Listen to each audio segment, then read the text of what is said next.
If you are a high school senior and you are wondering what in the world you want to pursue when it comes to college or post-high school education, this video is for you. I'm sharing 2 bits of advice that will change your life, save you thousands of dollars, and help you to find the career of your dreams. So let's dive right into these 2 pieces of post-high school advice that I have for you today. Hey, I'm Abbi J. I'm a certified life coach. I'm still holding on to Halloween with my Nightmare Before Christmas jacket today.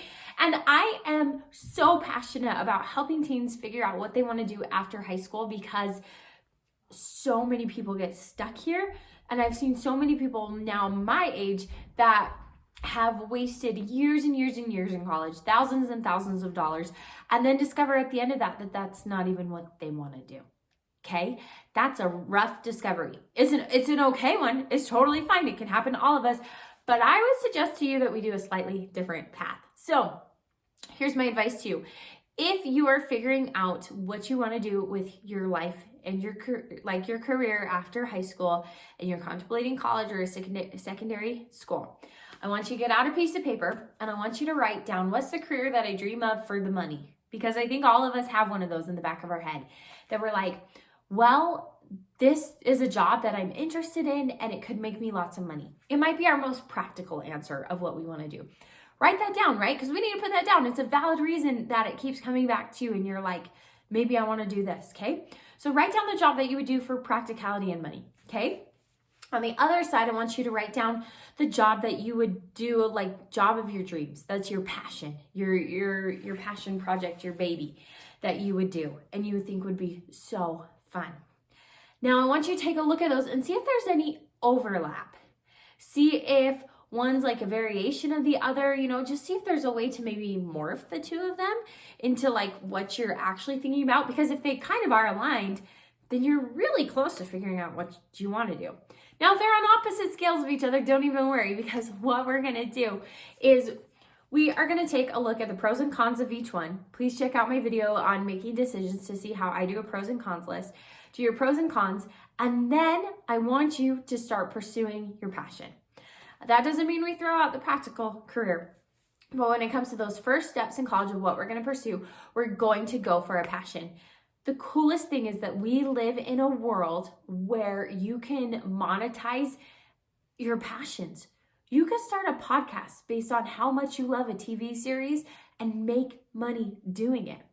I remember doing this exercise when I had finished my degree. I loved marketing. I loved working in advertising, but I had found myself at a job that I absolutely hated.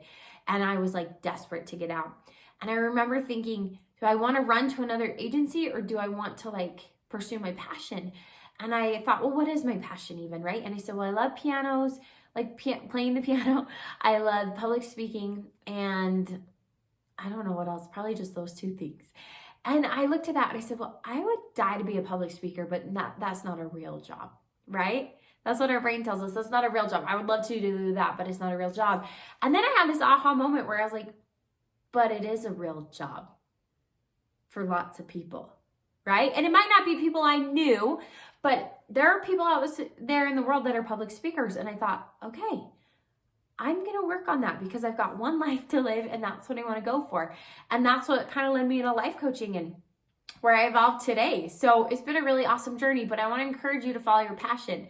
Now that you at least know you're going to get those steps into your passion. And my experience has been when you start those first steps into your passion, God will direct you to where you're supposed to be. My passion when I left high school was creative writing, and I wanted to be an author and make millions of dollars that way. But I didn't think that was a real job. But I still took those first steps into that passion in college, and I was a creative writing major. Guess what? Midway through that passion, I switched careers, I morphed, but I feel like I ended up where God wanted me to be. So pursue that passion, and then just see where God wants you to be. Now, my last piece of advice for this is critical and genuinely, this will change your life, okay? Whatever you decide to pursue, I want you to get the minimal amount of education that you need to then launch yourself into that career. So here's what I mean. Let's pretend you want to be a doctor, okay? I'm all for that. I'm all for going to medical school. But please, along that way, get jobs in the medical industry. And not for the reason you're probably thinking of like, oh, I'm building my resume and my career. Like that's great and fine. You don't really even need that as a doctor. But I want you to get in there enough to know, do I like this? Do I faint at the sight of blood? Could I really do this? Is this what I want to do? Even if I know it's not the same as what I want to do in the future when I have that degree and those credentials, but can it give me a taste? Okay. I see far too many of my high school teens and far too many of my own peers that go all the way in education for a career. And I think that's really awesome in lots of ways. But then what happens is they go and try to get the career that they wanted, and either it can't happen for them and they've got to start at the bottom and climb their way up, or they discover that they didn't like it. So before you go and get a full degree in something, go make sure you like it, or get a degree that would open the field for you. So like, I had no idea that I liked advertising, but I had a marketing degree and I knew I liked business and I liked all those aspects of it. So whether that was on social media or in advertising or public relations, I had this gamut of things I could do. I'm not saying not to specialize, but I'm saying if you're going to go all the way up and get that specialization in that career and all those education levels, make sure that it is 100% what you want to do. And how you do that is you get the minimal amount of education you need, and then you go and work that job, okay? Then you go and try it. And then you go, yes, I like this, go back to school, right? Or work and go back to school. But make sure you like it before you dive headed. So I hope this advice helps out all of my seniors and all of my college babes looking to figure out what you want to do with your life after high school. So if you're looking for more advice on how to master high school and beyond, and believe me, I've coached hundreds of college students, check out my monthly coaching program at abbywinslow.com. And I cannot wait to see you in my next video. Abbi J out.